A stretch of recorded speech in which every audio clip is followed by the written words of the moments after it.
ناظرین کرام، رحمت رمضان افطار نشریات میں آپ کا ایک مرتبہ پھر خیر مقدم ہے۔ وقت ہوا ہے آپ کے میرے فیورٹ سیگمنٹ رحمت رمضان علماء کرام کے ساتھ۔ سب سے پہلے مختصر تعارف انٹروڈکشن کروا دوں، اس کے بعد ہم ٹاپک کی طرف بڑھیں گے۔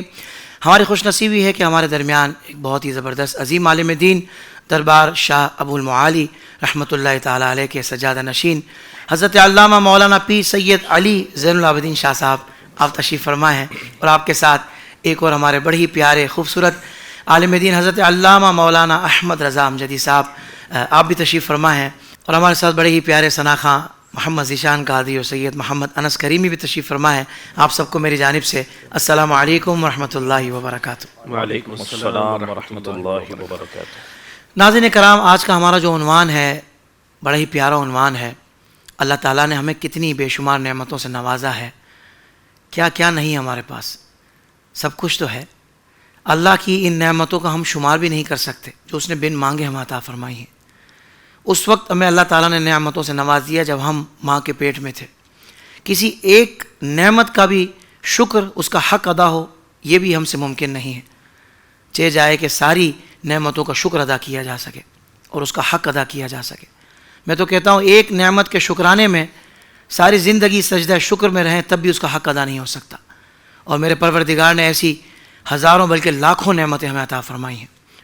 اب سارا دیا ہوا ہی اللہ کا ہے، یہ مال، یہ دولت اور یہ وقت اور یہ صحت سب کچھ اللہ کا دیا ہوا ہے۔ تو ہم یہ دیکھیں، یہ غور کریں، رب کی راہ میں خرچ کرنے کے لیے ہم کرتے ہیں۔ یعنی کہ آج یہ بیان کیا جائے گا کہ بھائی راہ خدا میں خرچ کرنے کی جو فضیلت ہے وہ کیا ہے۔ اللہ اکبر کبیرہ۔ تو آئیے ناظرین کرام، ایک واقعہ سناتا ہوں میں آپ کو جس سے آپ کا ذہن کھل جائے گا۔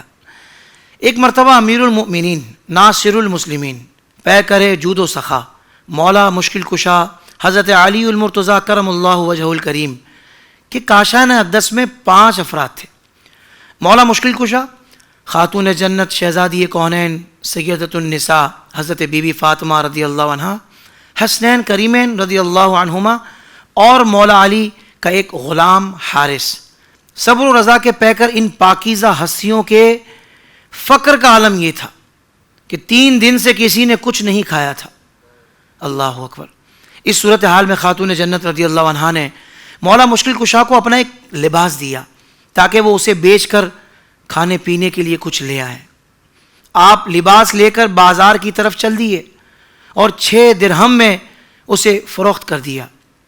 واپسی پر کسی نے اللہ کے نام پہ مدد کا سوال کیا تو مولا مشکل کشا کرم اللہ وجہ الکریم نے اپنے رب کے بھروسے پر تمام درہم راہ خدا میں دے دیے اور خود صبر و رضا کا دامن ہاتھ میں لیے واپسی کی راہ لی۔ اللہ اکبر۔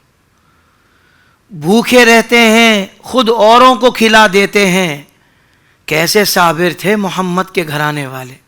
ناظرین، راستے میں مولا علی نے ایک شخص کو اونٹنی لیے کھڑے دیکھا جس نے آپ سے عرض کی، یا ابو الحسن اونٹنی خریدیں گے؟ ابو الحسن مولا علی کی کنیت ہے۔ آپ نے ارشاد فرمایا، کیوں نہیں، کتنے کی ہے؟ اس نے عرض کی کہ 100 درہم کی ہے۔ فرمایا میرے پاس رقم نہیں ہے۔ بیچنے والا کہنے لگا، ادھار خرید لیجئے، جب رقم آئے تو ادا کر دیجئے گا۔ فرمایا بہت خوب۔ چنانچہ آپ نے 100 درہم ادھار میں وہ اونٹنی خرید لی۔ اچھا آگے بڑھے تو کچھ فاصلے پر ایک اور شخص ملا جس نے عرض کی، یا ابو الحسن اونٹنی بیچیں گے؟ فرمایا کیوں نہیں۔ پوچھا کتنے کی خریدی؟ فرمایا 100 درہم کی۔ کہنے لگے 60 نفع لے کر بیچ دیجئے۔ فرمایا بہت خوب۔ چنانچہ آپ نے وہ اونٹنی 160 درہم میں فروخت کر دی۔ آگے بڑھے تو بیچنے والا ملا جس نے آپ کو خالی ہاتھ دے کر پوچھا کہ وہ اونٹنی کہاں گئی؟ کہا بیچ دی۔ فرمایا ہاں بیچ دی۔ پوچھا کتنے میں؟ فرمایا 160 درہم میں۔ عرض کی میرے 100 مجھے لوٹا دیجئے۔ آپ نے اس کے 100 درہم اسے لوٹا دیے اور بقیہ 60 درہم جا کر خاتون جنت رضی اللہ عنہا کو عطا فرما دیے۔ آپ رضی اللہ عنہا اتنے درہم دیکھ کر حیران ہو گئیں، کیونکہ جو لباس آپ نے دیا تھا وہ بظاہر اتنا قیمتی نہ تھا کہ 60 درہم میں بکتا۔ لہٰذا آپ رضی اللہ عنہ نے پوچھا یہ 60 درہم کہاں سے آئے؟ تو مولا مشکل کشا نے فرمایا میں نے 6 درہموں کے ذریعے اللہ پاک کے ساتھ تجارت کی. غور کرنا ہے ناظرین اس بات پر. یہ اس کو سطحی طور پر سن کر گزار مت دیجیے گا, دل کے کانوں سے سنیے گا بات کیا ہو رہی ہے. ان 6 درہموں کے ذریعے اللہ پاک کے ساتھ تجارت کی, اس کی راہ میں 6 درہم صدقہ کر دیے, اس نے مجھے 6 کے 60 لوٹا دیے. سبحان اللہ. اگلے روز مولا علی رسول مکرم صلی اللہ علیہ وسلم کی خدمت مبارکہ میں حاضر ہوئے اور اپنا سارا واقعہ عرض کیا تو سید عالم صلی اللہ علیہ وسلم نے ارشاد فرمایا, اے علی کیا تم جانتے ہو کہ کل کا معاملہ کیا تھا؟ عرض کی واللہ و رسولہ عالم, یعنی اللہ پاک اور اس کے رسول مکرم صلی اللہ علیہ وسلم بہتر جانتے ہیں. آپ صلی اللہ علیہ وسلم نے غیب کی خبر دیتے ہوئے ارشاد فرمایا, اے علی کل جس نے اونٹنی بیچی وہ میکائیل علیہ السلام اور جس نے اونٹنی خریدی وہ جبرائیل علیہ السلام تھے, اور جو اونٹنی آپ نے خریدی اور بیچی وہ میری بیٹی خاتون جنت کی روز قیامت سواری ہوگی. سبحان اللہ سبحان اللہ. کیا کہنے محترم ناظرین, اس واقعے سے جہاں ہمیں امام الاسخیاء حضرت علی المرتضیٰ کرم اللہ وجہہ الکریم کی سخاوت اور خاندان نبوت کی فضیلت کا پتہ چلتا ہے, وہیں رضا الہی کے حصول کے لیے صدقہ و خیرات دینے کی اہمیت اور فضیلت کا بھی اندازہ ہوتا ہے. آج ہمارے پروگرام کا موضوع ہے راہ خدا میں خرچ کرنے کی فضیلت. تو آئیے علماء کرام کی بارگاہ میں چلتے ہیں اور آج کے اہم ترین عنوان سے متعلق سوالات کرتے ہیں. یقیناً ہمیں آج بہت کچھ سیکھنے کو ملے گا انشاءاللہ عز و جل. قبلہ شاہ صاحب یہ ارشاد فرمائیے گا کہ راہ خدا میں صدقہ و خیرات کرنا یہ تو ہمارے پیارے آقا صلی اللہ علیہ وسلم کی عظیم سنت مبارکہ بھی ہے. آپ صلی اللہ علیہ وسلم کے در مبارک سے تو کوئی سوالی خالی لوٹا ہی نہیں, خالی نہیں جاتا. وہ کہتے ہیں نا کہ مانگیں گے مانگے جائیں گے, منہ مانگی پائیں گے, سرکار میں نالا ہے نہ حاجت اگر کی ہے. یہ فرمائیے کہ راہ خدا میں خرچ کرنا کہتے کسے ہیں اور دین اسلام میں اس عمل کی اہمیت اور فضیلت کیا ہے؟ بسم اللہ الرحمن الرحیم صلی اللہ تعالی علی النبی الامین وآلہ وصحبہ اجمعین. آپ صاحب جی شکریہ آپ کا اور آپ کی پوری ٹیم کا. راہ خدا میں خرچ کرنا, قرآن عزیز کی بے شمار آیات ایسی ہیں جس میں اللہ تبارک و تعالی جل وعلا نے مختلف انداز میں اس کی طرف اپنے بندوں کو ترغیب دلائی. فخر عالم صلی اللہ علیہ وسلم کے ارشادات عالیہ بھی ہیں, سرکار کے فرامین اور اس کے ساتھ حضور صلی اللہ علیہ وسلم کی عادات مبارکہ سرکار کا عمل عطا کرنے کے حوالے سے وہ بھی ہے. صحابہ کرام اہل بیت کرام رضی اللہ عنہم اجمعین کے انداز بھی ہمارے سامنے موجود ہیں. لیکن ان سب کا خلاصہ اگر ہم نکال کے دیکھیں تو یہ معلوم ہوتا ہے اصل باری تعالیٰ جل وعلا کی منشا یہ ہے, چونکہ یہ مال عارضی ہے جو ہمارے پاس آیا, اگرچہ اس دنیا پہ ہماری اس کی ملکیت ہے ہمارے پاس, لیکن یہ ملکیت بھی عارضی. اللہ رب العالمین جل وعلا کی چونکہ شیان شان یہ ہے مالک اپنے خزانے اپنی مخلوق پر خرچ فرماتا ہے, تو رب تعالیٰ جل وعلا یہی منظر اپنے بندوں میں دیکھنا چاہتا ہے, ملاحظہ فرمانا چاہتا ہے. وہی شان کہ جس طرح رب العالمین جل وعلا اپنے بندوں کو عطا کرتا ہے تو رب کا عطا کیا ہوا یہ بندے اپنے اور بہن بھائیوں کو بھی عطا کریں. اللہ رب العالمین جل وعلا اس شان کا منظر جو ہے وہ ملاحظہ فرمانا چاہتا ہے. اگر راہ خدا میں خرچ کیا جائے اخلاص کے ساتھ تو رب العالمین جل وعلا چاہے کم ہو یا زیادہ باری تعالیٰ کیسے قبول فرماتا ہے, اس کی ایک مثال میں عرض کروں.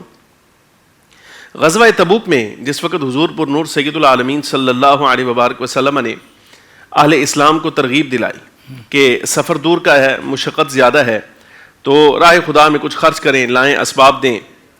تو امام الانبیاء صلی اللہ علیہ وسلم کی بارگاہ میں حضرت عبد الرحمن ابن عوف رضی اللہ تعالی عنہ حاضر ہوئے اور آپ نے ہزاروں دراہم کہ آپ نے سرکار دو عالم صلی اللہ علیہ وسلم کی بارگاہ میں پیش کیے. منافقین مدینہ نے جس وقت یہ دیکھا تو کہنے لگے کہ یہ ریاکاری کر رہے ہیں, رب العالمین جل وعلا کو ان کے مال کی کیا ضرورت ہے, بلکہ یہ جو ہے بس دکھلاوا کرنا چاہتے ہیں اور اپنی بڑھوتری ثابت کرنا چاہتے ہیں. اچھا, ایک صحابی ایسے تھے کہ ان کے پاس دینے کو کچھ نہیں تھا. فخر عالم صلی اللہ علیہ وسلم نے چونکہ فرمایا تو دل کی رغبت پیدا ہوئی کہ مجھے بھی کچھ پیش کرنا چاہیے. منڈی گئے, وہاں مزدوری کی تو کچھ سیر کھجورے جو ہیں وہ مزدوری کے طور پر ملی اور ایسے ہی لا کر سرکار کی بارگاہ میں پیش کر دیں. پھر وہی منافقین مدینہ جو ہیں وہ بولے, انہوں نے کہا کہ اللہ تبارک و تعالی جل وعلا کو اتنے سے صدقے کی تمہاری کیا ضرورت. اللہ اکبر. رب العالمین جل وعلا نے سرکار دو عالم صلی اللہ علیہ وسلم پر یہ آیت مبارکہ نازل فرمائی, الذین یلمزون المتطوعین من المؤمنین فی الصدقات والذین لا یجدون الا جہدہم فیسخرون منہم.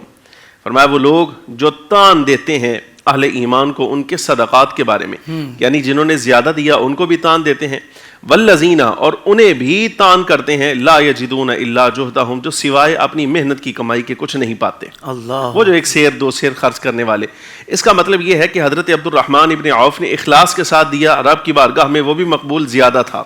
کیا بات ہے، واہ۔ اور وہ صحابی جو منڈی میں جا کے مزدوری کر کے آئے، انہوں نے اگرچہ تھوڑا دیا لیکن دیا اخلاص کے ساتھ۔ تو آپ یہ دیکھیے کہ جس طرح حضرت عبد الرحمن ابن عوف کا بہت زیادہ قبول کیا گیا، ایسے ہی اس صحابی رسول کا بہت کم بھی قبول کیا گیا۔ کیا بات ہے، میں یار اللہ رب العالمین جل وعلا نے اخلاص رکھا ہے، کیا بات ہے، واہ واہ۔ اخلاص کے ساتھ پیش کیا۔ رب تعالیٰ جل وعلا نے تھوڑا دینے والے کی بھی تعریف فرمائی اور زیادہ دینے والے کی بھی تعریف فرمائی۔ ہاں اگرچہ ایک فرق یہ ہے کہ جنہوں نے زیادہ دیا ان کا تذکرہ پہلے کیا اور جنہوں نے کم دیا ان کا تذکرہ بعد میں کیا۔ اللہ اکبر، واہ۔ ظاہر ہے اخلاص کے ساتھ وہ جو ایک نعمت ہے وہ اپنی جگہ رہی، لیکن دیا زیادہ ہے تو اس پر انعام بھی زیادہ ہونا چاہیے، تو انعام کے طور پہ ان کا تذکرہ پہلے آ کیا گیا۔ بات ہے شاہ جی، واہ یہ باری تعالیٰ جل وعلا کے احسانات، انعامات ہیں، یہ فضل ہے اس کا۔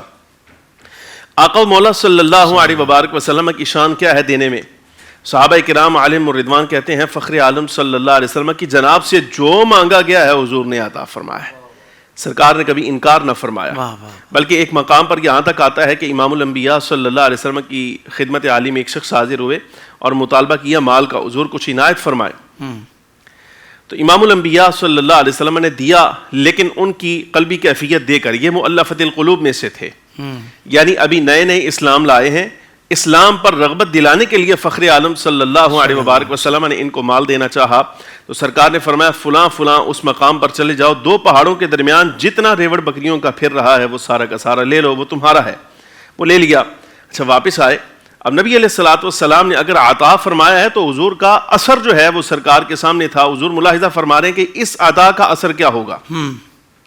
اس عطا کا اثر ایک جملے میں نکلا، جس وقت وہی شخص جو مانگنے کے لیے آیا ہے ابھی مؤلفۃ القلوب میں سے تھا، وہی اپنی قوم واپس گئے اور وہاں جا کے اعلان کرتے ہیں اے میری قوم ایمان لے آؤ، اس لیے کہ محمد عربی صلی اللہ علیہ وسلم اتنا دیتے ہیں، اتنا دیتے ہیں، اتنا دیتے ہیں کہ اس کے بعد محتاجگی کی گنجائش ہی نہیں رہ جاتی۔ سبحان اللہ، سبحان اللہ، سرکار اتنا دیتے، واہ واہ واہ واہ۔ یہ نبی پاک صلی اللہ علیہ وسلم کی عطا کا تذکرہ ہے۔ ایسے ہی فخر عالم صلی اللہ علیہ وبارک وسلم نے قولی طور پر بھی ارشاد فرمایا اس مقام میں، یعنی اہل ایمان کے لیے جائز نہیں ہے کہ وہ کسی کے بارے میں حسد کرے مگر دو لوگوں کے بارے میں۔ یہ حسد بے معنی رشک ہے۔ سرکار فرماتے ہیں اگر حسد ہو تو دو لوگوں کے بارے میں ہونا چاہیے، ایک وہ جس کو اللہ تبارک و تعالیٰ جل وعلا نے نعمت قرآن اور دولت قرآن سے نوازا ہے، ہر وقت وہ قرآن عزیز کی تلاوت کرتا رہتا ہے، اور دوسرا وہ یعنی اس کو دیکھو تو اس پر رشک کرو کہ اے میرے مالک مجھے بھی یہی دولت عطا فرما، میں بھی اس کی طرح ایسے ہی عمل کرتا رہوں۔ اور دوسرا حضور پر نور سید العالمین صلی اللہ علیہ وسلم نے ارشاد فرمایا وہ بندہ وہ رشک کے قابل ہے جس کو اللہ رب العالمین جل وعلا نے مال دیا۔ جملہ بڑا خوبصورت ہے جو سرکار نے فرمایا وہ اس مال کو ہلاک کرنے پر کمر بستہ ہو گیا ہے۔ یہ لفظی ترجمہ کیا۔ ہلاک کرنے کا مطلب یہ ہے یہاں پر یعنی عطا کیا اللہ نے، عمومی طور پہ جس کو دیا جاتا ہے وہ روک لیتا ہے، لیکن رب نے جب اس کو دیا ہے تو راہ خدا میں اتنا خرچ کر رہا ہے، اتنا خرچ کر رہا ہے گویا ہلاک کر رہا ہے۔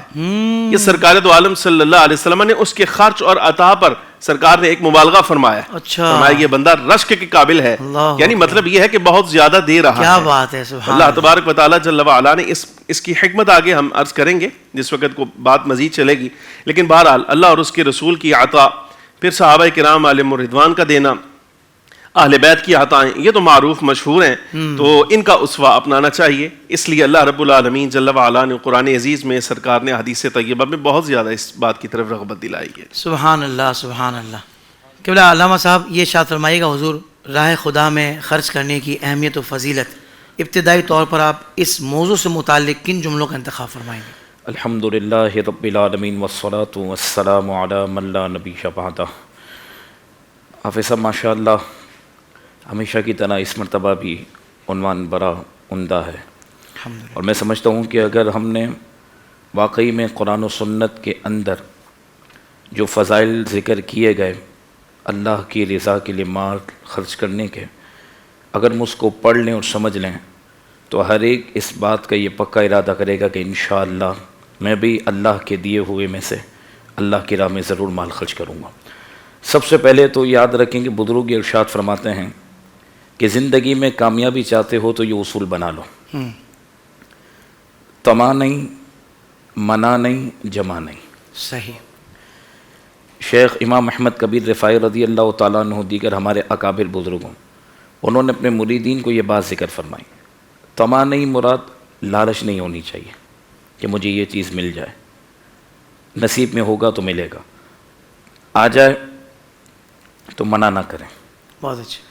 اور جب آپ کے پاس ہو تو پھر اس پر بیٹھ نہ جائیں، جمع نہ کریں، اس کو آگے بڑھا دیں. صحیح. تو یہ بزرگوں نے بہت بڑا فلسفہ دیا ہے بہت اچھا. کہ طمع نہیں، منع نہیں اور جمع نہیں. تو واہ انشاءاللہ یہ واہ. سلسلہ چلتا رہے گا.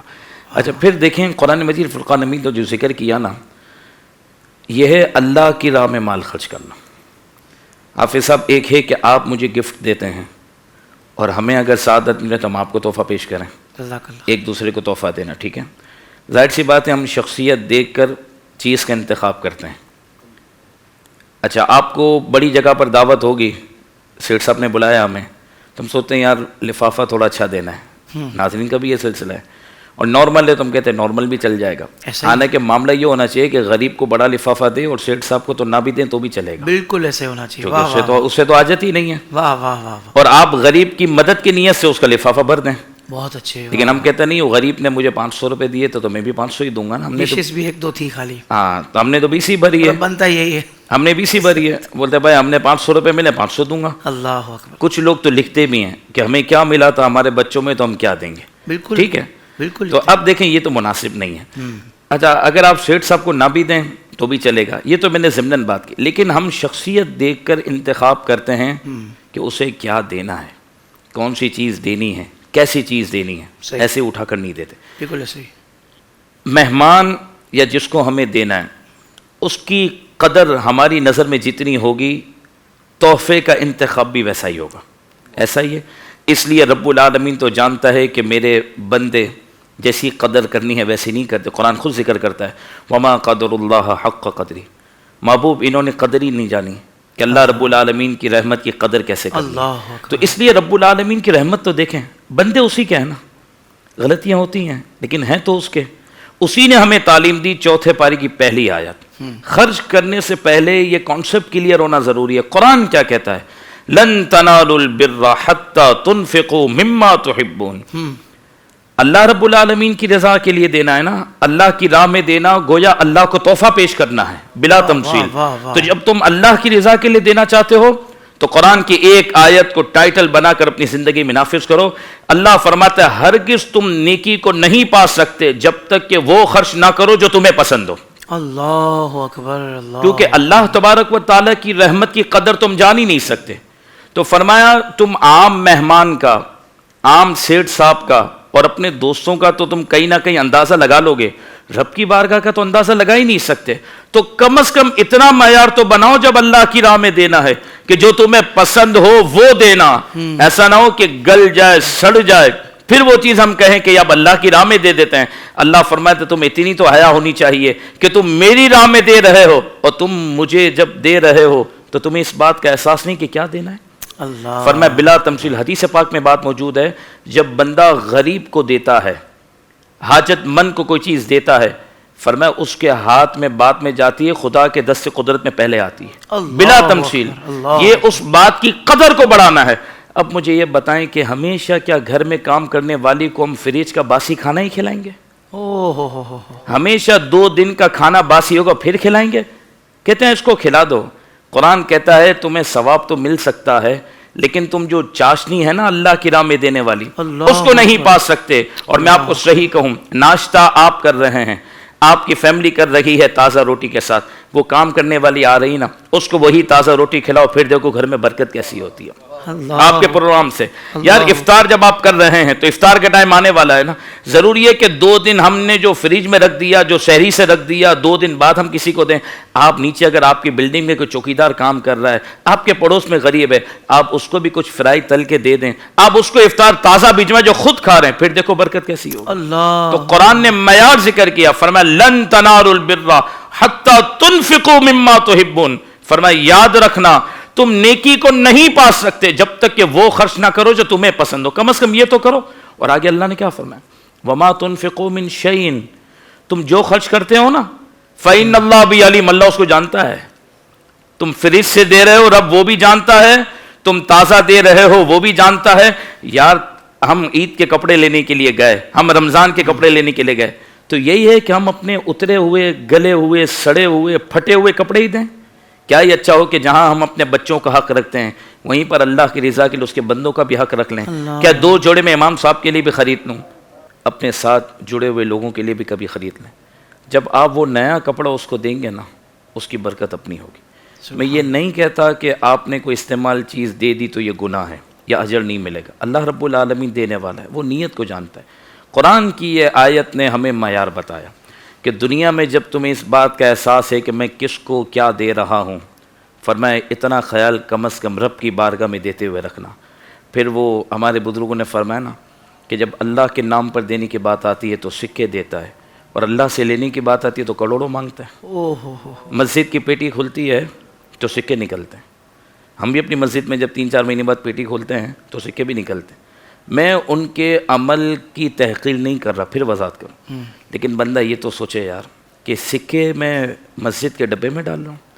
اتنا تو غور کر لیتا کہ یار یہ جو لائٹ میں نے استعمال کی، جو وضو کے لیے پانی استعمال کی، یہ پتہ نہیں کتنے سو یا کتنے ہزار کا مہینے میں استعمال کر گیا.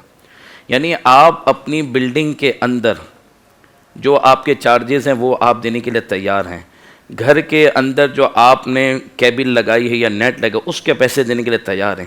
ہر مہینے اپنے پاکٹ منی سب کو دینے کے لیے تیار ہیں. اللہ کے نام پر ہم اگر کچھ دینے کے لیے تیار نہ ہوں تو پھر یہ کس قدر افسوس کی بات ہے. حافظ صاحب ایسے علاقوں میں ہم گئے، کراچی کے اندر بھی، اورنگی ٹاؤن وغیرہ میں مساجد میں گئے، تو وہاں کے لوگوں نے بتایا ہمیں کہ ہم اگر گھروں پہ جا رہے ہیں تو 100 روپے مہینے میں دینے کے لیے لوگ بھی 2 سے 3 مرتبہ ٹرکا دیتے ہیں کہ ابھی ابو نہیں ہے، بھائی نہیں ہے. اور بولا اسی گھر پہ پورے علاقے کے اندر نیٹ لگا ہوا ہے، انٹرنیٹ، اس کے 1500 روپے دینے کے لیے ہم تیار ہیں. یعنی آپ کا پروگرام اس لیے اہمیت کا حامل ہے کہ ہم اپنے اوپر ظلم نہ کریں. یہ تو ظلم ہے نا کہ اللہ کے نام پر، اللہ کی راہ میں، اور بالخصوص جس مسجد میں ہم نماز پڑھ رہے ہیں، آپ کو جو امام نماز پڑھا رہا ہے، اگر آپ اس کی خدمت کے لیے بھی تیار نہ ہو تو پھر یہ کنجوسی میں نہیں آئے گا تو کس چیز میں آئے گا. اور پھر یاد رکھیں جو حدیث پاک میں آپ کے سامنے پڑھنے جا رہا ہوں، بخاری شریف کے اندر اور مسلم شریف کے اندر ہے. ابھی تو قرآن کی اور کئی آیتیں جو میں آگے عرض کروں گا جیسے موقع ہوگا. حدیث پاک بخاری شریف مسلم شریف میں ہے.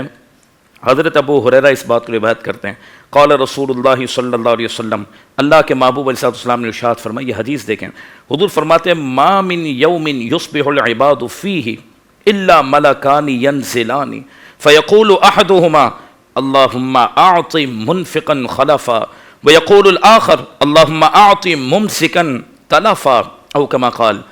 حضور فرماتے ہیں کوئی بندہ صبح نہیں کرتا مگر اللہ تبارک و تعالیٰ کے 2 فرشتے آسمان سے اترتے ہیں اور ہر بندے کے لیے 2 مختلف دعا کرتے ہیں. ایک دعا فرشتوں کی ہوتی ہے جو ترقی کے لیے ہوتی ہے، اور ایک دعا ہوتی ہے فرشتوں کی جس وجہ سے انسان کو نقصان پہنچتا ہے. اچھا جی، فرشتے کیا دعا کرتے ہیں؟ اے اللہ جو خرچ کرتا ہے تو اسے اور عطا کر، سبحان اللہ، اور جو خرچ نہیں کرتا اس سے مال چھین لے. اللہ، یہ حدیث تو دیکھیں روزانہ. یعنی آج ہم نے جو صبح کی ہے نا فجر میں، تو فرشتے نے دعا کی ہے. میرا آقا فرماتے ہیں کہ اللہ رب العالمین کا کوئی بندہ صبح نہیں کرتا مگر 2 فرشتے اترتے ہیں اور ہر بندے کے لیے 2 دعائیں کرتے ہیں. اب بندے کا عمل ہے کہ کون سی فرشتے کی دعا وہ لینا چاہتا ہے. فرمایا جو اللہ کی راہ میں خرچ کرتا ہے ڈیلی بیسس پر فرشتہ دعا کرتا اللہ اس کے مال میں اور برکت دے، اللہ اس کو اور مال دے. اور جو مال خرچ نہیں کرتا، کنجوسی کرتا ہے، تو فرشتے اس کے لیے دعائیں ضرور کرتے اللہ اس کے پاس جو ہے وہ بھی لے لے. اللہ، اس سے اندازہ لگا لیں کہ اللہ کی راہ میں مال خرچ کرنے کی برکت کیا ہے اور خرچ نہ کرنے کی نحوست کیا ہے. تو جو ابھی میں نے ابتدائی گفتگو کی اس میں 2 باتیں ہمارے لیے اور ناظرین کے لیے ہیں کہ جب بھی خرچ کرنا ہے دل سے کرنا ہے، کوالٹی والا کرنا ہے، اللہ کی رضا کے لیے کرنا ہے. اور نمبر 2 خرچ کرتے رہنا. کبھی بھی شیطان اگر ڈرائے نا، الشیطان یعیدکم الفقر، اللہ فرماتے ہیں شیطان ڈراتا ہے تمہیں کہ ختم ہو جائے گا، محتاج ہو جاؤ گے. رب فرماتے ہیں واللہ یعیدکم مغفرۃ منہ وفضلا، اللہ تم سے وعدہ کرتا ہے بخشے گا بھی اور تمہارے فضل بھی عطا کرے گا. شیطان ڈراتا ہے، خدا فرماتے ہیں مجھ پہ بھروسہ رکھ میں فضل کروں گا. تو جو فرشتے کی دعا لینا چاہتا ہے آپ کی ٹرانسمیشن سے یہ نیت کر لے کہ روزانہ اپنی استطاعت کے مطابق خدا کی راہ میں خرچ کروں گا، چاہے وہ کیش کی صورت میں ہو، ناشتہ کرانے کی صورت میں، جو بھی صورت میں ہو. اور جو خرچ نہیں کرتا وہ ڈر جائے کہ مولا اب تک مجھے پتا نہ تھا کہ فرشتے میرے لیے بد دعا کر رہے ہیں، دعائیں ضرر کر رہے ہیں. تو انشاءاللہ آج کے بعد میں فرشتوں کی برکت والی دعا لوں گا اور ان کی دعائیں ضرر سے اپنے آپ کو بچانے کی ضرور کوشش کروں گا. اللہ اکبر، سبحان اللہ سبحان اللہ، ماشاء اللہ بھائی کیا جذبہ ملا ہے ہمیں. یقیناً ناظرین آپ کو بھی جذبہ تو ملا ہوگا. جو گفتگو علامہ احمد رضا امجدی صاحب نے فرمائی ہے وہ ڈر خوف ہی ہوتا ہے جس کی وجہ سے بندہ کہتا ہے کہ نہیں یار کم ہو جائے گا، ختم ہو جائے گا. اللہ بھائی جو رازق ہے، جو رزق عطا فرما رہا ہے اور جو قادر مطلق ہے، سارے خزانے اسی کے ہیں، ساری عطائیں اسی کی ہیں، جب وہ یہ فرما رہا ہے اپنے کلام میں تو پھر کون سا ڈر خوف. تو شیطان کے وسوسوں میں نہیں آنا. اور کیا خوبصورت بات ارشاد فرمائی کہ روزانہ فرشتے اس کام پر معمور ہے. تو پھر وہ کہتے ہیں نا کہ یار روزانہ کچھ نہ کچھ صدقہ و خیرات کرنا چاہیے، بلائیں بھی ٹل جاتی ہیں اور پھر ہم اس دعا کے مستحق بھی ٹھہریں گے. کیا بات ہے کہ بلا شاہ جی یہ ارشاد فرمائیے گا صدقہ، خیرات، عطیات ان کے معنی کیا ہیں، اور پھر صدقہ واجبہ اور صدقہ نافلہ میں کیا فرق ہے یہ بھی ارشاد فرما دیں.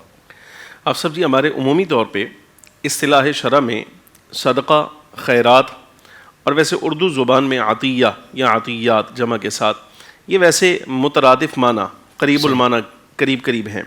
لیکن دیکھا جائے اگر تو بعض مرتبہ حالت کے اعتبار سے ان میں فرق ہوتا ہے. مثال کے طور پہ ویسے خرچ کیا جائے کسی پر تو خیرات ہے، بسا اوقات صدقہ کے معنی میں بھی آتا ہے، اور ایسے ہی عطیہ صدقہ خیرات کے معنی میں آتا ہے. لیکن تحائف، گفٹ کرنا، ہبہ دینا کسی کو، اس پر بھی اطلاق عطیہ کا اور خیرات کا ہو جاتا ہے. لیکن جس وقت ہم اس کی تقسیم صدقات نافلہ اور صدقات واجبہ میں آ کے دیکھتے ہیں تو اصطلاح شرع میں ویسے پھر یہاں اصل فرق آ کے ظاہر ہوتا ہے. صدقات واجبہ سے آسان لفظوں میں آپ یہ سمجھیے کہ ہر وہ شے مراد ہے جو شریعت نے کسی نہ کسی امر پہ آپ پہ لازم کر دی. واہ. مثال کے طور پہ زکوٰۃ ہے، صدقہ فطر ہے، یا فدیہ صوم ہے. حج اور عمرہ میں کوئی جنایت ہو جائے، کسی امر کا ارتکاب ہو جائے تو اس پر جو آپ دم دیتے ہیں یہ ہے. یہ سارے کے سارے صدقات واجبہ میں آتے ہیں. اور صدقات نافلہ جس وقت ہم دیکھتے ہیں تو اس کی تو ایک لمبی فہرست ہے. ہر وہ شے جو آپ راہ خدا میں رضائے الہی کے لیے خرچ کریں یہ آپ کی طرف سے صدقہ نافلہ ہے. نافلہ ہے، ٹھیک ہے. بلکہ یہاں تک بھی آپ سمجھیے کہ اس میں بسا اوقات یہ بھی ضروری نہیں ہے کہ مال ہی ہو، صحیح. تاکہ حضور پر نور سید العالمین صلی اللہ علیہ وبارک وسلم سے ایسی حدیث مبارکہ ثابت ہے. مثال کے طور پہ اخلاق حسنہ کے ساتھ، خندہ پیشانی کے ساتھ کسی سے آپ ملاقات کر لیں، تبسم کے ساتھ کسی سے ملاقات کریں، یہ اللہ رب العالمین جل وعلا آپ کے نامہ اعمال میں خیرات بنا کر شامل فرمائے گا. آپ کسی کو اپنی سواری پر سوار کر لیں یا راستے میں جاتے ہوئے کوئی تکلیف دہ چیز اس نیت سے ہٹائیں کہ کسی مومن کو نقصان نہ ہو. یعنی اس کا مطلب یہ ہے رضائے الہی کے لیے جو کام بھی آپ نے کیا ہے وہ مال کی صورت میں ہے یا غیر مال کی صورت میں، اللہ رب العالمین جل وعلا آپ کے نامہ اعمال میں اس کو صدقہ نافلہ کے طور پر ہی جمع فرمائے گا. واہ واہ واہ، سبحان اللہ. علامہ صاحب یہ ارشاد فرمائیے گا کہ حدیث نبوی صلی اللہ علیہ وآلہ وسلم ہے کہ کسی بندے کا مال صدقہ کرنے سے کم نہیں ہوتا، مسلم شریف میں ہے. اس حدیث پاک کے حوالے سے کیا ارشاد فرمائیں گے؟ حافظ صاحب قرآن کی آیت سے ہم بات کو لے لیتے ہیں. اللہ رب العالمین نے فرمایا یمحق اللہ الربا ویربی الصدقات. اللہ فرماتا ہے کہ ہم سود کو مٹاتے ہیں، صدقات کو بڑھاتے ہیں. بس رب نے فرمایا ہم بڑھاتے ہیں تو بڑھاتے ہیں. نبی پاک صلی اللہ علیہ وسلم نے بالکل اسی تعلیم ارشاد فرمائی اور فرمایا مال بڑھتا ہے. اب آپ یہ دیکھیں، ایک تو ہم نے پہلے گفتگو جو کی اس میں دو باتیں ہمارے سامنے ہیں. اب ہمیں اچھی چیز بھی دینی ہے اور ڈیلی بیسس پر کوشش کرنی ہے، ٹھیک ہے. اب دوسری بات حافظ صاحب یہ دیکھیں، اللہ کے محبوب صلی اللہ علیہ وسلم نے ہمیں ایک اور طریقہ بھی بتایا، متفق علیہ حدیث ہے، یعنی بخاری مسلم کے اندر یہ حدیث پاک موجود ہے. حضرت اسماء اس کی راویہ ہیں. آپ فرماتی ہیں قال رسول اللہ صلی اللہ علیہ وسلم، اللہ کے محبوب صلی اللہ علیہ وسلم نے ارشاد فرمایا انفقی ولا تحصی. انداز دیکھیں، حضور نے فرمایا خوب خرچ کرو اور گن کے مت کرو. اللہ اکبر. یہاں سکے ہم دے رہے ہیں اور جب والٹ نکالتے ہیں نا تو سب سے چھوٹا نوٹ وہ چادر نکل جاتی ہے اتنی دیر میں جو مسجد میں گھوم رہی ہے. وہ مسجد میں جو مولوی صاحب لے کر گھوم رہے ہیں خادم، وہ چادر نکل کیونکہ ہمارا نوٹ ہی نہیں نکل رہا. چھوٹے نوٹ پہ بھی راحت متزلزل ہو رہے ہیں. اور ایک اور بات بتاؤں، نوٹ میں بھی ہماری حالت یہ کہ کڑک نوٹ ہوتا ہے تو رکھتے ہیں، گلا ہوا دے دیتے ہیں، کیونکہ مسجد میں گلے ہوئے نوٹ بھی نکلتے ہیں. میں خود مطلب خدمت کی سعادت ملتی ہے تو میں آپ کو سب اپنا عملی تجربہ بتا رہا ہوں، آپ بتائیں. اور ہماری مسجد کوئی مچھر کالونی میں نہیں ہے، سوسائٹی ایریا میں ہے.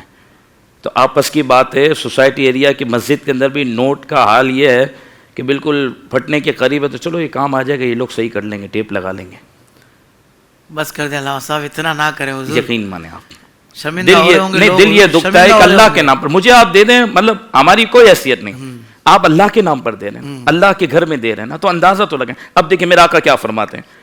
حضرت سیدہ اسماء کہتی ہیں حضور نے فرمایا خرچ کرو، اور فرمایا گن کے مت دو، فَيُحْصِيَ اللَّهُ عَلَيْكِ. اللہ اکبر. فرمایا اگر تم گن کے دو گے تو اللہ رب العالمین میں اپنی شان کے لائق تمہیں گن کے دے گا. اللہ اور فرمایا وَلَا تُعِي فَيُعِي اللَّهُ عَلَيْكِ.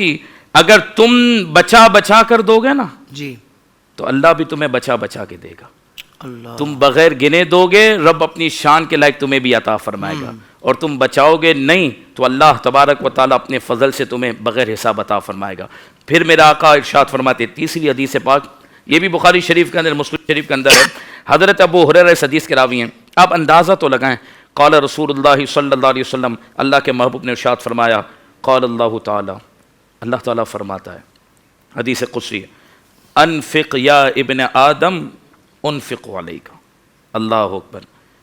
اللہ رب العالمین فرماتا ہے، اے انسان تو خرچ کر، میں تجھ پہ خرچ کروں گا.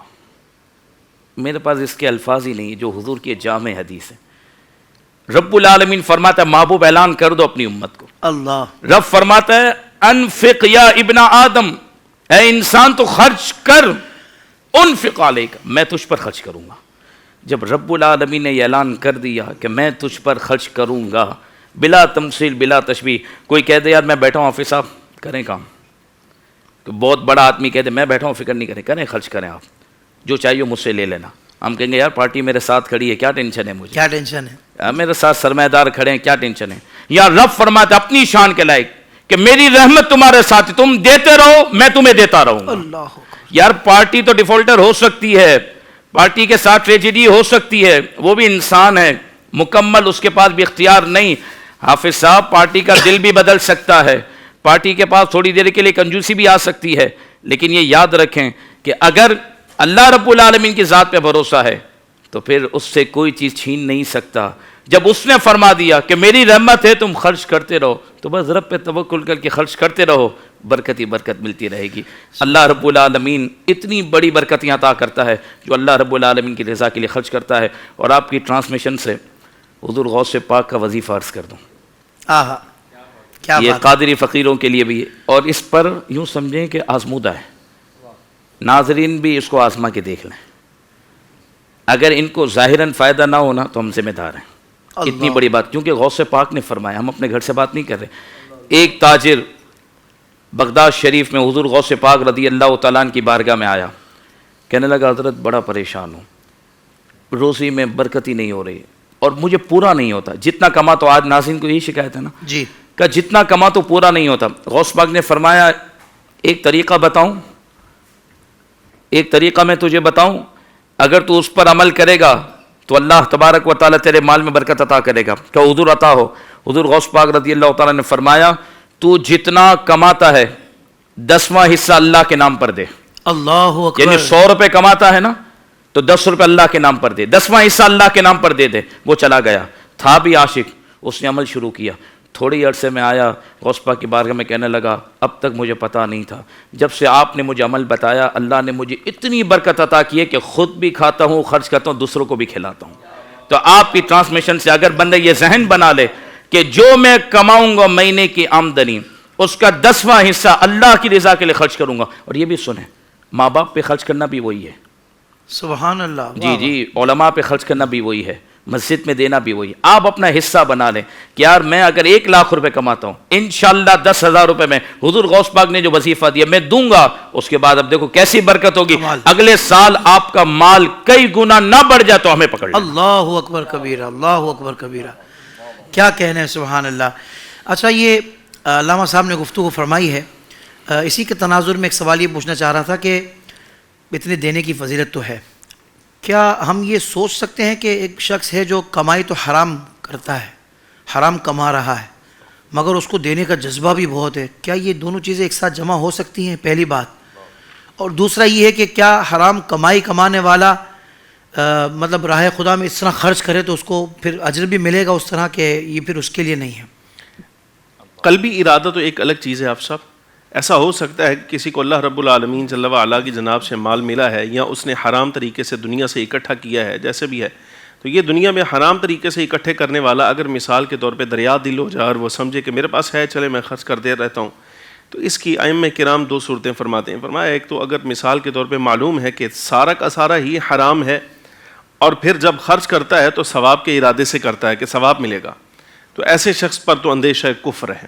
اللہ اکبر، اللہ اکبر. یعنی حرام مال ثواب کی نیت سے حلال سمجھ کے خرچ کرے گا تو اندیشہ کفر ہے اس پر.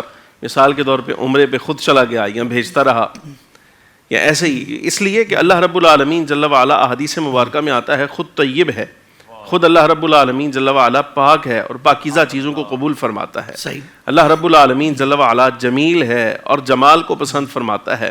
تو باری تعالیٰ جل وعلا کی جناب میں جب بھی خرچ کرنا ہو، حکم تو یہی ہے کمایا بھی حلال جائے اور خرچ بھی حلال ہی کیا جائے. لیکن اگر حرام خرچ کرتا ہے تو ایسی صورت میں اس کے بارے میں بتا دیا کہ اس کا کیا حکم ہوگا. حق یہی بنتا ہے کہ رب تعالیٰ جل وعلا کی بارگاہ میں ناپاک چیز جو ہے وہ پیش نہ کی جائے. اچھا علامہ صاحب، یہ بھی تو ہو سکتا ہے نا کہ مسائل نہ سیکھنے کی وجہ سے وہ کام جو کر رہا ہے وہ کرنا حرام ہے، مگر کمائی بعض صورتوں میں حرام نہیں ہوتی. وہ فعل حرام ہوتا ہے مگر اس کی جو ارننگ ہوتی ہے نا وہ حرام نہیں ہوتی مطلقاً. تو بعض اوقات یہ معاملات بھی ہوتا ہے. تو آپ کیا اس بارے میں مشورہ دیں گے کہ کاروبار کرنے سے پہلے یہ کاروبار تجارت کے مسائل جاننا کتنا ضروری ہے؟ اس پر اگر ایک دو جملے ارشاد فرما دیں. حضور پر نور سید العالمین صلی اللہ علیہ وبارک وسلم کا ارشاد گرامی کہ علم کا حصول ہر مسلمان پر فرض ہے. اس کا معنی ہی علماء نے یہ لکھا ہے کہ جو جس شعبے سے وابستہ ہے اس کو اپنے شعبے کا علم حاصل کرنا شرعاً اس پر لازم ہے. اور اس کے ساتھ ایک جملہ یہ بھی عرض کر دوں آپ سب قبلہ، جس وقت بندہ دارالاسلام میں رہتا ہے تو دارالاسلام میں جہالت معتبر نہیں ہوتی.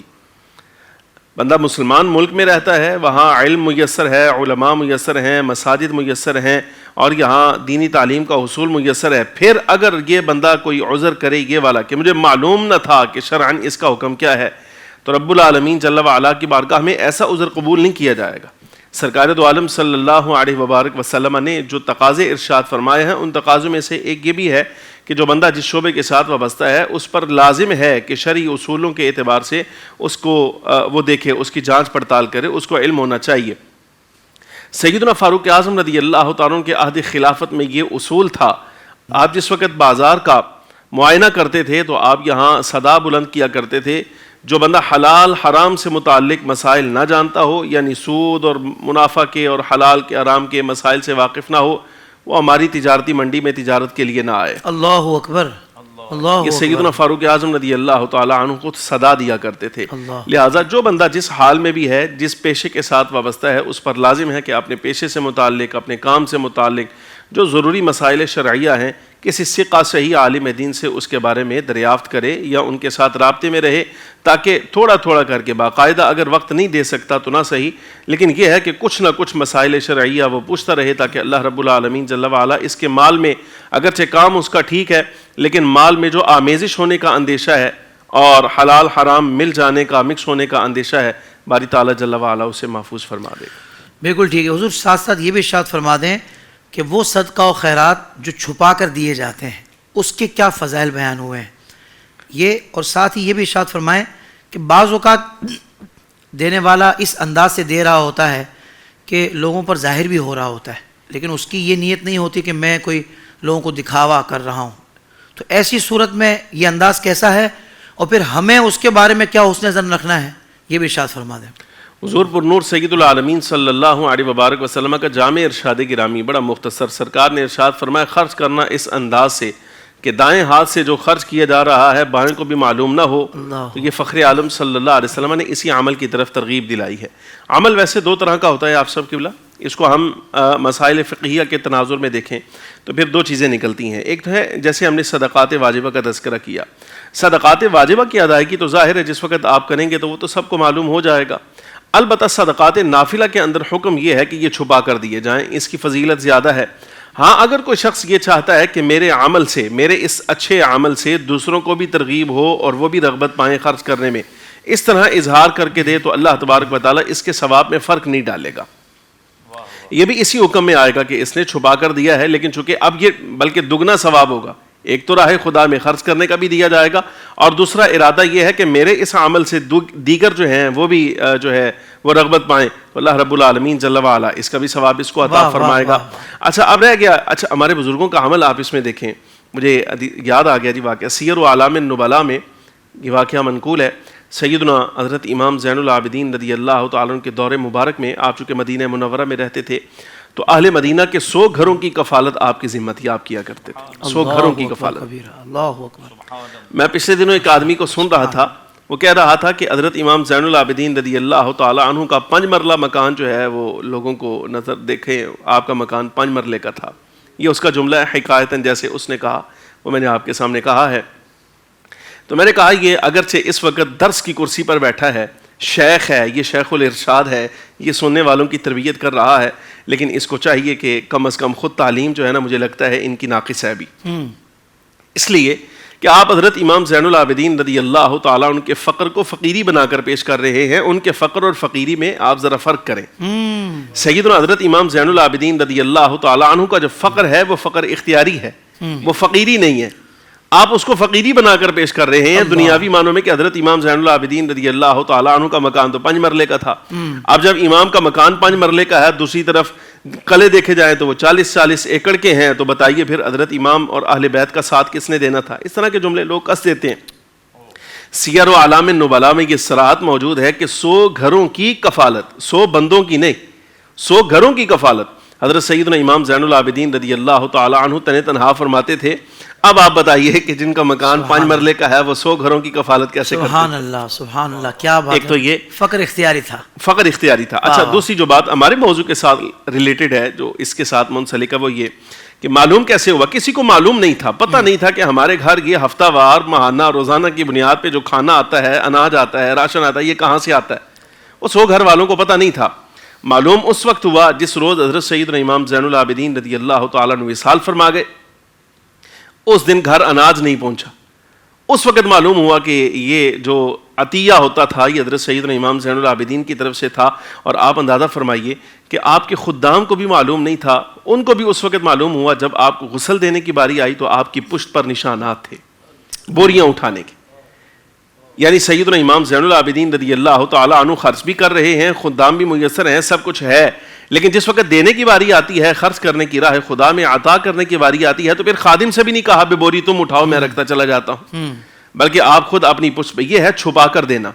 تو رب العالمین جل وعلا کی جناب میں اس عطیہ کی جو فضیلت ہے، قیامت کے دن اللہ تبارک و تعالیٰ جل وعلا اس کو پہاڑ بنا کر پیش فرمائے گا۔ اللہ اکبر، سبحان اللہ۔ یہ ہے جب رب کی بارگاہ میں پیش ہوتا ہے تو اگرچہ تھوڑا ہوتا ہے، لیکن اللہ تبارک و تعالیٰ جل وعلا اس میں بڑھوتری کرتا ہے، یعنی اس کی پرورش کرتا ہے، اس کو پالتا ہے۔ قیامت کے دن جب کھڑا کیا جائے گا تو خود بندہ حیران ہوگا کہ یہ کیا ہے، عرض کرے گا مالک یہ کیا ہے جو مجھے عطا کیا جا رہا، تو رب العالمین جل وعلا اس وقت فرمائے گا یہ تیرا دیا ہوا صدقہ ہے جو تو نے میری بارگاہ میں پیش کیا تھا، ہم نے اس کی پرورش کی ہے، اس کو پالا ہے، اس کی بڑھوتری کی ہے، اب وہ تجھے جو ہے وہ ہماری جناب سے ثمر بنا کر، نتیجہ بنا کر تجھے پیش کیا جا رہا ہے۔ یہ ہے اللہ تبارک و تعالیٰ جل وعلا کی جناب اور سرکار دو عالم صلی اللہ علیہ وسلم کا اسوہ، حضرات اہل بیت کرام کا اسوہ، کہ جب وہ خرچ کرتے ہیں تو اس انداز سے کرتے ہیں کہ ساتھ والوں کو بھی معلوم نہیں ہوتا کہ کس انداز سے دیا ہے۔ سبحان اللہ، سبحان اللہ۔ قبلہ علامہ احمد رضا امجدی صاحب، حضور میرے ذہن میں یہ سوال تھا کہ بعض لوگ جو ہے نا وہ یہ تقسیم نہیں کر پاتے کہ راہ خدا میں جو مال خرچ کرنا ہے وہ کہاں کرنا ہے۔ کچھ لوگ ہم نے دیکھا مائنڈ ہوتا ہے کہ یار کھلانے پلانے میں کرنا ہے، جو کہ بہت اجر والا کام ہے، اس میں کرتے ہیں، مگر علم دین کے حوالے سے مدارس کا حال برا ہو یا دیگر انتظامی وہاں معاملات، ان کے کھانے کے حوالے سے، ان کے رہنے کے حوالے سے وہاں ذہن ہی نہیں ہوتا اس حوالے سے، مطلب راہ خدا میں خرچ کرنے کا۔ کچھ وہاں کرتے ہیں تو اس طرف نہیں آتے۔ تو حضور یہ ارشاد فرما دیں کہ کیا سب کی فضیلت ہے یا کسی کی زیادہ ہے، کم ہے، یا وقت یا ضرورت کے حساب سے بھی فضیلت کا تعین ہوتا ہے؟ لیکن حافظ صاحب آپ کی اس ٹرانسمیشن کے ذریعے ہم ایک پیغام دیں گے کہ علماء سے مشورہ کر کے خرچ کیا جائے، ارے واہ، بہت بہتر ہوگا۔ واہ واہ واہ واہ۔ آپ جن علماء کے ساتھ ہیں تو اگر وہ آپ کو مشورہ دیں گے تو بہت اچھا ہوگا. اور حافظ صاحب یہ بھی یاد رکھیں شیطان ہے نا ہمارا دشمن ہے. صحیح. ان الشیطان لکم عدو مبین. پہلے تو ڈراتا ہے جیب سے پیسے ہی نہیں نکلنے دے گا. شیطان نکلنے ہی نہیں دے گا پیسے. پہلا تو کام یہ ہے. ٹھیک ہے. دوسری بات اگر آپ محنت کر کے نکالنے کی کوشش بھی کریں گے تو ہے تو شیطان دشمن. اب وہ چاہے گا کہ بڑی نیکی کی بجائے چھوٹی نیکی میں خرچ کروا دوں. اللہ اکبر. ثواب جاریہ والے کام چھوڑ کے ابھی ایک دفعہ میں اس کو نپٹنے دو. اللہ تو اکبر. انشاءاللہ میں بہت اہم بات عرض کر رہا اہم ہوں بات کر رہے ہو حضور آپ کہ اگر جو ہے نا علماء کے قریب ہوں گے نا انشاءاللہ تو وہ آپ کو قرآن و سنت کی روشنی میں ایسا کام بتائیں گے جو تادیر بھی ہے ثواب جاریہ بھی ہو جس پر اجر بھی زیادہ ہوگا انشاءاللہ. سبحان اللہ. سبحان تو آپ مہربانی کر کے چاہے زکوٰۃ ہو یا نفلی صدقات ہو اپنی ذہن سے خرچ نہ کریں. کوشش کریں علماء سے. اور یہ نہ ڈریں کوئی مولانا آپ کے پیسے نہیں لے جائے گا. اس کو آپ اماؤنٹ نہ بتائیں. کہ یہ بھی تو ڈر ہے نا مولوی سے مشورہ کروں گا وہ کہے گا مجھے ہی دے دو سب. بالکل. تو ہم مولویوں کو بھی خیال رکھنا ہے. یہ خوف ہوتا لوگ. تو ہم مولویوں کو بھی خیال رکھنا ہے کہ ایسا نہیں کہ اس نے ہم سے مشورہ لیا تو ایک مہینے بعد ہم انڈائریکٹلی اس کو پیغام دے رہے ہوں کہ فقیر کو بڑی ضرورت ہے اور فقیر کے اتنے ادارے چل رہے ہیں اور فقیر یہ بہت مڈل لے کے چلنا ہے. درمیانہ معاملہ ہے. تو اگر آپ کے پاس کوئی دل کھول کر آئے نا تو آپ صرف اللہ کی رضا کے لیے اس سے محبت کریں. اور دیکھیں معاملہ کیا ہے. نبی پاک صلی اللہ علیہ وسلم نے ارشاد فرمایا میرے صحابہ میں تمہیں ایسا عمل نہ بتاؤں کہ اللہ بھی تم سے محبت کرے اور اس کے بندے بھی تم سے پیار کریں. جی. اور کوئی بچا. اللہ. خالق بھی محبت کر رہا ہے اور مخلوق بھی محبت. سبحان اللہ. صحابہ نے اس کی حضور بتایا نا فرمایا جب اللہ سے مانگو دنیا مت مانگنا اللہ تم سے محبت کرے گا. ہم تو دنیا ہی مانگتے ہیں. اور جب مخلوق سے تمہارا تعلق جڑے نا تو لالچ مت رکھنا وہ بھی تم سے محبت کریں گے. اللہ اکبر. تو اللہ کے بھی محبوب بننا چاہتے ہو اور مخلوق میں بھی اگر تم مشہور اور عقیدت من کا مرکز بننا چاہتے ہو تو لالچ ہٹا دو. ہمارا تعلق صرف اللہ کے لیے ہو. کیا بات ہے. من احب للہ وابغض للہ واعطى للہ ومنع للہ فقد استکمل الایمان جو ہم نے مومن کے اوصاف میں آپ کے سامنے ذکر کیا. تو پھر علماء بھی اس میں تھوڑا سا درمیانہ راستہ اختیار کریں. اور میں ان کو بھی مشورہ دوں گا اماؤنٹ نہ بتائیں. آپ کے میرے پاس کچھ رقم ہے ہم ان کو بھی بہت اچھے ہیں تو ہم مولویوں کے وکیل ہاں لیکن عوام کی بھی تو بات کرنی ہے نا. سبحان. تو ہم ان کو مشورہ دیں گے. ہم اماؤنٹ بھلے نہ بتائیں لیکن مشورہ کر لیں اہل حق علماء سے کہ حضرت میرے پاس اگر کچھ رقم ہو زکوٰۃ کی ہے تو کہاں خرچ کروں. رشتہ دار وغیرہ پہ میں نے خرچ کر دی ہیں. اور اگر نفلی معاملات بھی میں دینا چاہتا ہوں جیسا آپ کی جو ہے اس پروگرام سے کسی نے نیت کر لی ہو کہ اب انشاءاللہ 10واں حصہ تو میں نکالوں گا کیونکہ اگلے سال برکت ہی برکت ہے. تو اب 10واں حصہ مجھے ہر مہینے نکالنا ہے چاہے 1 لاکھ بنے کہ 10 لاکھ بنے کہ 1 کروڑ بنے تو اب میں کہاں خرچ کروں. تو انشاءاللہ علماء سے مشورہ کریں. اماؤنٹ نہ بتائیں. وہ آپ کو ایسے کام بتائیں گے کہ جب آنکھ بند ہو جائے گی ہم قبر میں پہنچیں گے تو بھی فرشتے نور کے تحفے لے کر آ رہے ہوں گے اور قیامت تک بھی اجر ہوگا. اور دیکھیں یاد رکھیں وَنَحْنُ أَقْرَبُ إِلَيْهِ مِنْ حَبْلِ الْوَرِيدِ. اللہ فرماتا ہے ہم تو سب کے قریب ہیں. اللہ کے قریب کون ہے؟ اللہ کے قریب کون؟ یہ سن لیں. ترمذی شریف کے اندر حدیث موجود ہے. حضرت ابو ہریرہ کہتے ہیں کمال ہے یار. قال رسول اللہ صلی اللہ علیہ وسلم اللہ کے محبوب نے ارشاد فرمایا السخی قریب من اللہ. جو سخی ہے نا وہ اللہ کے قریب ہے. قریب من الجنہ جنت کے بھی قریب ہے. قریب من الناس لوگوں کے بھی قریب ہے. بعید من النار دوزخ سے دور ہے. اللہ تعالیٰ جسے سخاوت عطا کرتا ہے نا اسے اپنا قرب بھی دیتا ہے اسے جنت کے قریب بھی کر دیتا ہے اور لوگوں کے درمیان بھی وہ قریب ہو جاتا ہے. اور میرا آقا نے فرمایا والبخیل بعید من اللہ. جو بخیل ہے نا کنجوس کون جہاں خرچ کرنا ہے وہ بھی نہ خرچ کرے. جو بخیل ہے بعید من اللہ وہ اللہ سے بھی دور ہے. بعید من الجنہ وہ جنت سے بھی دور ہے. بعید من الناس لوگوں سے بھی دور ہے. قریب من النار دوزخ کے قریب ہے. اور آگے سنیں یہ بات تو ہو گئی. میرے آقا نے کس انداز میں ذکر کیا فرمایا وَلَجَاهِلٌ سَخِيٌّ أَحَبُّ إِلَى اللَّهِ مِنْ عَابِدٍ بَخِيلٍ. اللہ اکبر. اور اس کی تو تشریح مفتی احمد خان نیمی نے بھی کی. فرمایا اگر کوئی عالم ہو کیا اگر کوئی عالم ہو اور عابد ہو عبادت کرنے والا بھی ہو اور عالم بھی ہو لیکن کنجوس ہے لیکن کنجوس ہے تو حضور نے فرمایا کہ وہ اللہ تبارک و تعالیٰ کے نزدیک محبوب نہیں. جاہل آدمی ہو عالم نہ ہو اور عبادت میں اتنے اعلیٰ درجے پر نہ ہو لیکن سخی ہے تو اللہ کے قریب ہے. کیا بات ہے. یہ حدیث پاک میرے آقا نے فرمایا احب الی اللہ. اللہ رب العالمین اس عالم کے مقابلے میں اس جاہل سے زیادہ محبت کرتا ہے. اس عابد کے مقابلے میں جو فرض تو پڑھ سکتا ہو لیکن نفلی عبادت میں کمال نہ ہو لیکن سخاوت کرتا ہو تو اللہ تبارک و تعالیٰ اس تہجد گزار کنجوس سے زیادہ، اس فرض عبادت کرنے والے عابد سے زیادہ محبت فرمائے. اللہ اکبر آپ اندازہ کبیرہ، لگائیں اللہ اکبر. یعنی عالم دین ہونا کتنی شان ہے اور متقی اور پرہیزگار ہونا کتنی عظمت ہے، لیکن اگر اس کے اندر کنجوسی کا وصف ہے تو وہ اللہ کے محبوب نہیں ہے. اور ایک عام آدمی عالم نہیں ہے اور متقی پرہیزگار اتنا نہیں ہے، نہ تہجد پڑھتا ہے نہ اشراق نہ اوابین، صرف فرض ہی پڑھ لیتا ہے، لیکن خرچ بہت کرتا ہے. حضور نے فرمایا وہ اللہ کے قریب ہے، سبحان اللہ اس سے زیادہ محبت فرماتا کیا ہے. بات ہے. اور اس پروگرام کی ٹرانسمیشن سے میں آخری حدیث پاک آپ کے سامنے پڑھ دوں تاکہ بات مکمل ہو جائے. میرے آقا نے ارشاد فرمایا خصلتان لا تجتمعان فی مؤمن البخل وسوء الخلق. بات ختم ہوگی. حضور سید عالم صلی اللہ علیہ وسلم نے فرمایا جو مومن ہوتا ہے نا، اللہ تعالیٰ اس میں یہ دو چیزیں جمع نہیں کرتا، کنجوسی اور بد اخلاقی. مومن میں جو کنجوس اور بد اخلاق ہے نا وہ مومن کامل نہیں ہے، ہو اور جو سخی ہے اور خوش مزاج ہے وہ مومن کامل ہے. اور ڈاکٹر اقبال نے کیا کہا تھا، بنا لباس کے آئے تھے دنیا میں اقبال، بنا لباس کے آئے تھے دنیا میں اقبال، ایک کفن کی خاطر اتنا سفر کرتے رہے. بس علامہ اقبال نے پورا نچوڑ کر دیا. یہ دنیا نہیں جانی چاہیے، ہم دنیا نہ خرچ کریں، اپنے پاس رکھیں. یار میرا گھر ہے، میرا کام ہے، جو آپ نے آگے بھیجا نا اللہ کی راہ میں، اللہ کی رضا کے وہی آپ کو کام ہے. اور دنیا میں بھی اللہ نقد عطا کرے گا. آپ کو موت نہیں آئے گی، آپ کو کیش کی صورت میں بھی رب اپنے فضل سے دے گا، برکت بھی دے گا، نعمت میں دوام بھی دے گا. حافظ صاحب ہمیں یہ ڈرنا چاہیے.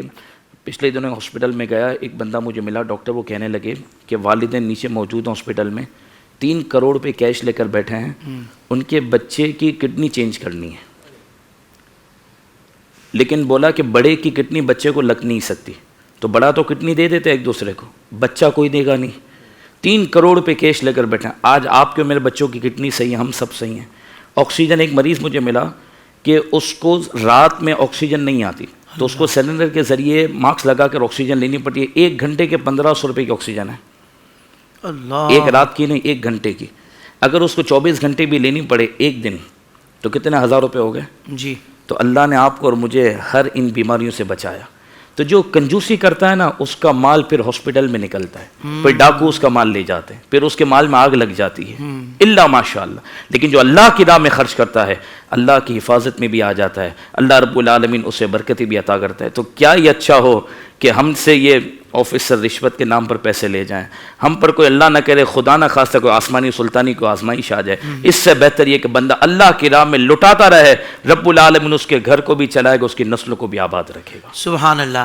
اور ساتھ ہی علامہ صاحب ایک جملہ یہ بھی ساتھ ارشاد فرما دیں کہ ذہن تو لوگوں کا بن جاتا ہے یہ، لیکن جو واجبات ادا کرنے ہیں، جو ذمہ داری ہیں، مطلب کہ یہ اماؤنٹ تو میری ہے ہی نہیں، مثال میرے بچوں کی ہے، میری زوجہ کی ہے، جو آپ پر واجب ہے ادا کرنا، وہ بھی آپ بولیں کہ یار یہ بھی میں اللہ کی راہ میں خرچ کر دوں اور ان کا حق رہ جائے یا غصب ہو جائے نادانستہ طور پر کہ علم نہیں تھا، تو تھوڑی اس پر بھی توجہ دلا دیں تاکہ بندہ وہ فرائض کی ادائیگی کے بعد باقی جو ہے وہ اللہ کی راہ میں خرچ کرے. حافظ صاحب ظاہر سی بات تو یہ ہے کہ فرائض تو پہلے ہیں، اور دوسری بات ہے کہ آپ جس مال کے مالک ہیں وہی خرچ کریں گے. صحیح. آپ سب کا اٹھا کر تو نہیں دیں گے نا. دوسرے کی مٹھائی پر اگر آپ فاتحہ پڑھ رہے ہیں تو پھر یہ تو نہیں ہوگا نا مٹھائی کی دکان پر کہ آپ نے فاتحہ پڑھ دیا. کیونکہ فی زمانہ اس طرح کے واقعات معاملات دیکھتے ہیں. بالکل صحیح. تو ہمیں اس کا تو جو ہے نا احتیاط، ایک تو زکوٰۃ آپ پورا حساب کر کے دیں، ٹھیک ہے، اور باقی نفلی صدقہ اللہ کی رضا کے لیے دیں، علماء کے مشورے سے دیں. اور پھر معاملہ یہ کہ آپ گھر والوں پر خرچ کریں گے، آپ عائز و اقارب پہ خرچ کریں گے، تو قرآن نے تو ذکر کیا وَآتَ الْمَالَ عَلَىٰ حُبِّ ذَوِي الْقُرْبَىٰ. تو پہلے تو آپ کے عزیز و اقارب ہے، والدین کو بھی تحفہ پیش کر دیں، علماء کو بھی تحفہ پیش کر دیں، تو انشاءاللہ اس کی برکتیں نصیب ہوں. انشاءاللہ. علامہ صاحب کیا ارشاد فرمائیں گے آخر میں پیغام؟ صرف اتنی ہی بات جو سرکار دو عالم صلی اللہ علیہ وسلم نے حضرت ام المؤمنین سیدہ عائشہ عفیفہ رضی اللہ تعالی عنہا سے فرمایا تھا، جانور ذبح کیا تو کافی سارا صدقہ کر دیا، ایک دستی بچا لی. سرکار گھر تشریف لائے تو پوچھا کچھ باقی ہے؟ تو عرض کیا یا رسول اللہ صلی اللہ علیہ وسلم ایک دستی باقی ہے. فخر عالم صلی اللہ علیہ وسلم نے فرمایا نہ، جو راہ خدا میں دیا وہ باقی ہے، یہ بچ گیا ہے. اللہ اکبر. اور یہاں تک ارشاد فرمایا تم میں سے کون شخص ایسا ہے جو اپنے مال کو محبوب نہیں رکھتا بلکہ اپنے وارث کے مال کو زیادہ محبوب رکھتا ہے؟ یا رسول اللہ صلی اللہ علیہ وسلم ہم میں سے ہر شخص اپنے مال کو محبوب رکھے گا، وارث کے مال کو محبوب کیوں رکھے گا؟ تو امام الانبیاء صلی اللہ علیہ وسلم نے ارشاد فرمایا یہ یاد رکھنا جو تم دے جاؤ راہ خدا میں وہ تمہارا ہے، اور جس پر تم انتقال کر جاؤ، یعنی جو مال تمہارے پاس ہو اور تم انتقال کر جاؤ وہ تمہارا نہیں ہے، وہ تو تمہارے وارثوں کا ہے. اور کما قال علیہ الصلوۃ والسلام. لہذا جو راہ خدا میں دیا جانے والا ہے یہ باقی رہنے والا ہے، جو اپنے پاس رہ جائے یہ بچ جانے والا ہے، یہ کام نہیں آنے والا. اللہ تعالیٰ آپ کو جزائے خیر عطا فرمائے. معزز علماء کرام کا دل سے شکریہ. ناظرین کرام ایمانداری سے بتائیے گا کتنا کچھ سیکھنے کو ملا. تو بیسیکلی یہ ایک سیکھنے کے لیے یہاں سے ذوق بیدار کرنا ہے، یہاں سے شعور بیدار کرنا ہے کہ یار اتنی دیر میں الحمدللہ اتنا کچھ سیکھنے کو ملا ہے. تو باقاعدہ ہم علم دین سے جڑ جائیں گے، علم دین کی محافل سے، اس بزم سے ہمارا رشتہ مضبوط ہو جائے گا. پھر ہماری زندگی میں کیسا انقلاب آئے گا اور دنیا و آخرت کتنی خوبصورت ہو جائے گی، چونکہ ہم دین سے پریکٹیکلی وابستہ ہو جائیں گے اور اپنے شب و روز کو اسلامی تعلیمات کے مطابق کر لیں گے. پھر ہماری زندگیاں کتنی خوبصورت ہو جائیں گی اور آخرت کا سفر بھی کتنا آسان ہو جائے گا اللہ کی رحمت سے. تو اللہ تبارک و تعالی ہماری اس بزم کو قبول فرمائے.